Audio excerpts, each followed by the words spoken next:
pips, meron naman tayong bagong project. Nung nakaraan, itong ginawa natin, DC motor.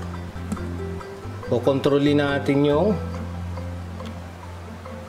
speed using the module potentiometer. Ginawa natin, kinabit lang sa battery.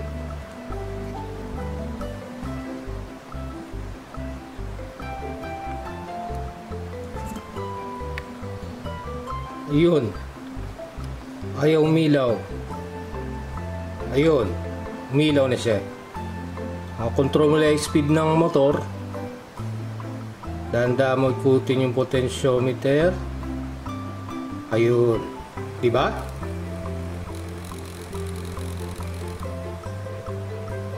Pwede ring ito, pulse width modulation, 555 timer. Testingin natin. Kabit natin sa ating module.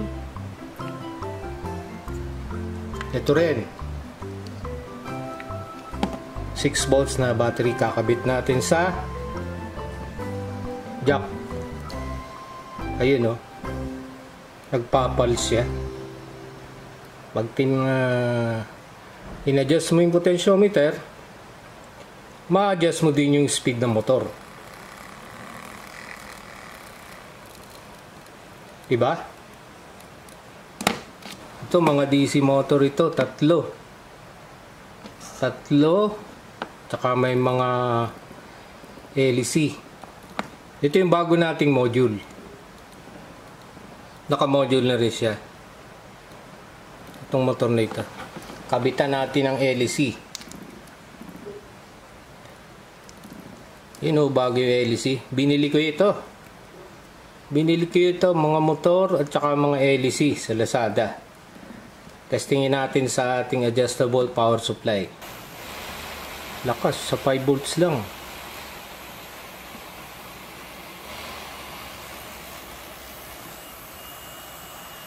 Sa 5 volts lang, malakas na. Itong isa. Binili ko din ito sa Lazada. Kasi walang nahihinging motor eh. Pwede ka mamulot yung mga lumang gamit. Ayun. 1.2 volts. Diba? Kaya niyang paikutin hanggang 3 ito. Tingin ko hanggang 3. Kasi mapapansin mo, mabilis yung ikot ng motor pag sagad na eh. Yun 3. Hanggang 3 lang. Masusunog na siya. Itong isa.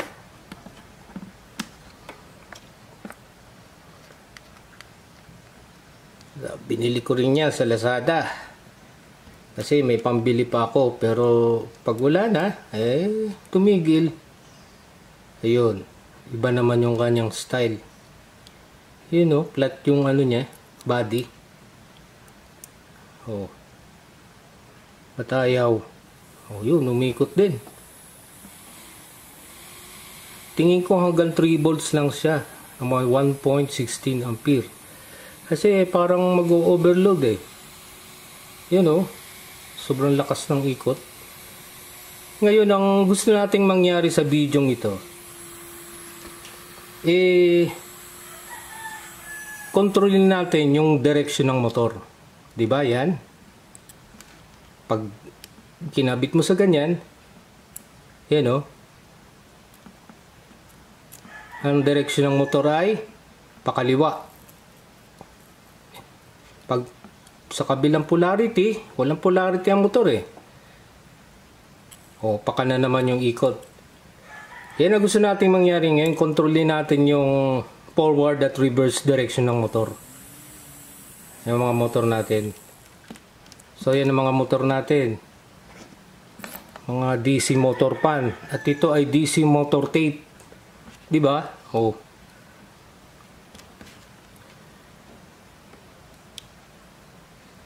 Yun ikot niya pakaliwa. Pag binaliktad mo yung polarity,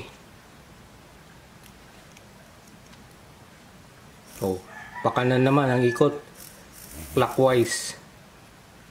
Malakas na motor ito pag ganitong malalaking body.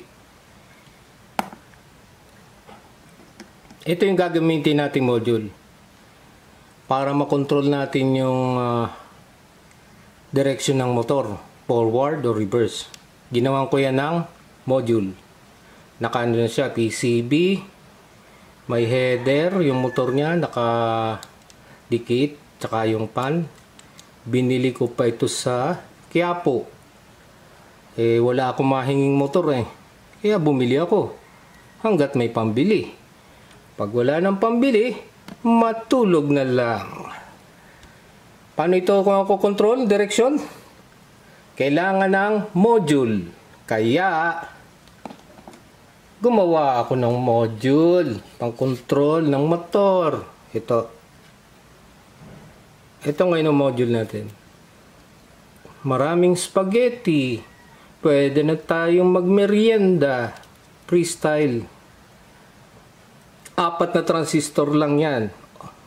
NPN lahat. May resistor, may ceramic, capacitor, power LED, output LED, tsaka blue, white at tsaka blue, push button, terminal block, header, perf board. Meron nang nabibiling perf board na ganitong size. Nilagyan ko na ng wire para madaling ikabit. Ano pa gagawin natin? Di testingin kung magkakaari. Gagawin? Sasaksak mo lang yan dyan. Meron na tayong project. At itong terminal, kakabit lang natin dun. 6 volts. Lagay natin. Positive. Sa positive. Negative. Sa negative. Ayun. Wala pang ilaw. Taasan natin ang voltahe. Testingin natin.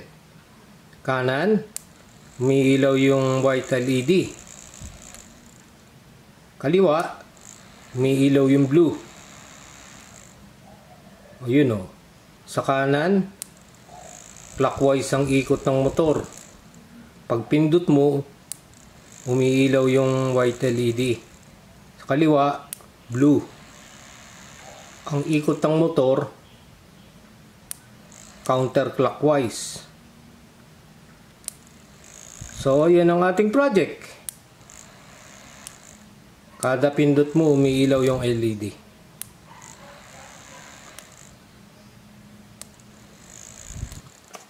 Okay? Tingnan naman natin ang circuit diagram ng ating project.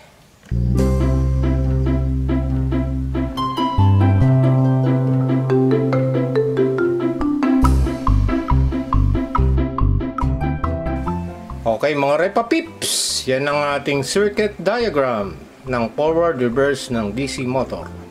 Meron dyan pin out ng 2N222A transistor na ginamit ko kasi kaya niyang i-drive yung motor. Kaya niya, collector current niyan mga 1 ampere.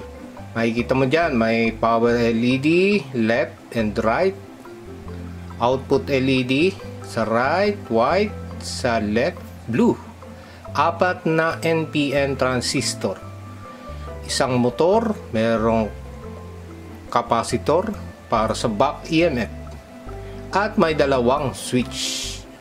Ang ating supply voltage ay 6 volts. Ang configuration niyan, H-bridge type. Kung sino man nag-invento noon, hindi ko alam. Pero H-bridge yan ang configuration. So, sa unang daloy ng kuryente, tumakbo siya sa RODO, Ayun, umilaw na ang pulang LED. Diba? Pag sinaksak mo na ang power supply na 6 volts, iilaw ang red LED. Yan yung power LED natin. At dahil ang switch ay open, walang kuryente sa ating module.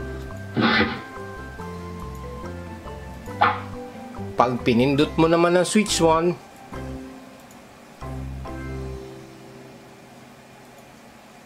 ang kuryente ay tatakbo papuntang switch 1, iilaw ang ating white LED. Pag pindot mo ng switch 1, kaya umilaw ang LED kasi nagkaroon siya ng connection to the voltage supply. Ang kuryente din ay tatakbo papuntang transistor 1. Mapo-forward bias ang transistor 1 dahil may biasing resistor siya na 270.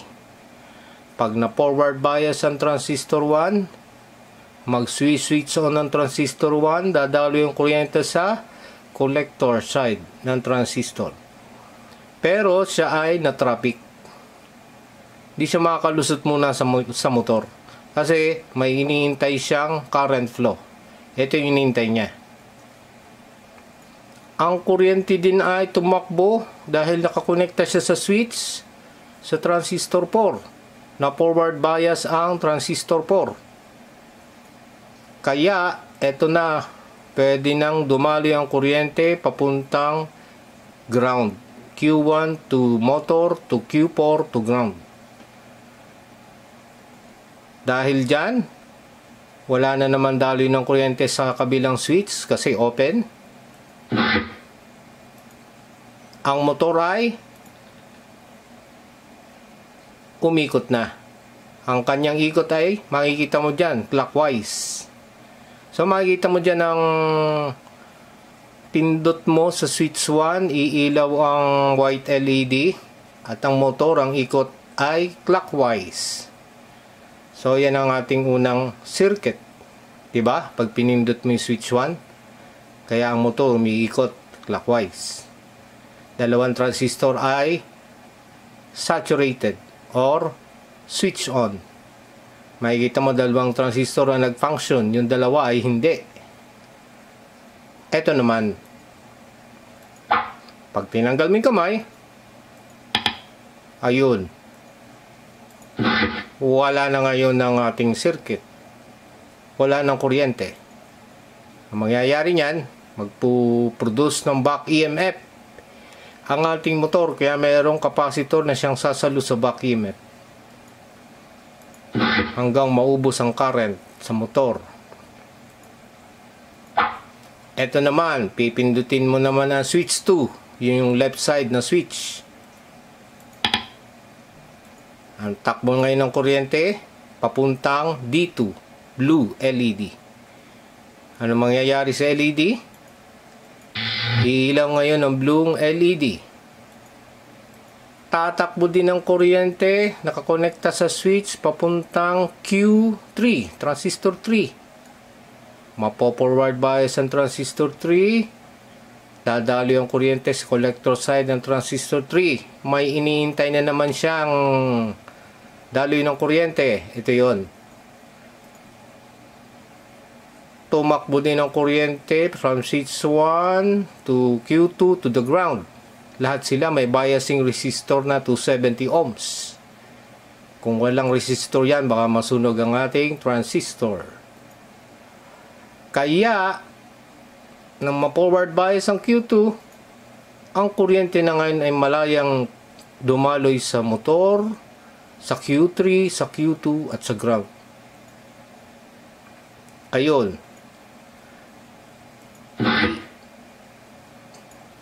Umikot na ang motor ng counterclockwise. So kanina clockwise, ngayon counterclockwise. Tanggalin mo ang kamay ng switch, nawala na naman ng circuit. Magpuproduce naman ng back EMF ang motor sa kabilang direction hanggang maubos ang kuryente. At yan ang ating schematic diagram. Na. At yan naman ang ginamit nating PCB layout. Okay? Thank you!